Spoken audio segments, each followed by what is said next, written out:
दोस्तों नमस्कार, eighty crypto में आपका स्वागत है।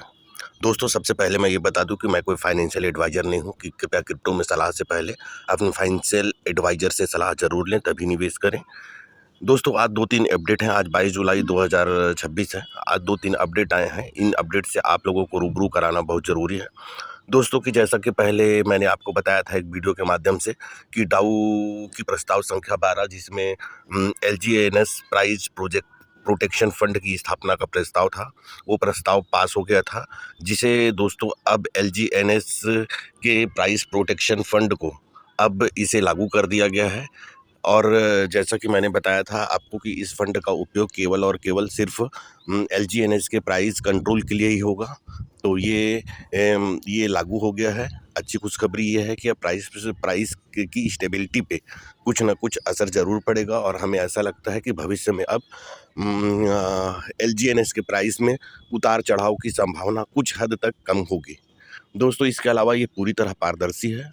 पारदर्शी है। आज आप एलजीएनएस की साइट पे या अवेक ओरिजिन की साइट पे जाके इसके स्मार्ट कॉन्ट्रैक्ट और ये सब जाके देख सकते हैं। इसके अलावा इसमें जो अभी 60 मिलियन डाई का जो एक फंड बनाया गया है, वह फंड भी अब लागू कर दिया गया है, जो सिर्फ़ और सिर्फ़ एलजीएनएस के प्राइस प्रोटेक्शन फंड में ही काम आएगा। दोस्तों इसके अलावा इसकी बहुत सारी और खूबियाँ हैं। दोस्तों एक और अपडेट आया है, इसके बारे में मैं आपको आगे बताता हूँ। दोस्तों दूसरी महत्वपूर्ण घोषणा हुई है एनएफटी के नियमों में बदलाव को लेकर।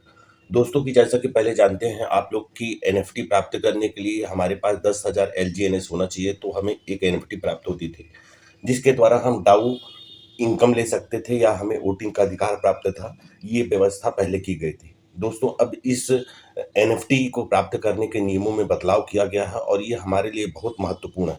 महत्वपूर्ण इसलिए है क्योंकि पहले हमें 10,000 एलजीएनएस रखना पड़ता था, अब हमें 10,000 एलजीएनएस बर्न करने पड़ेंगे, यानी कि जलाने पड़ेंगे।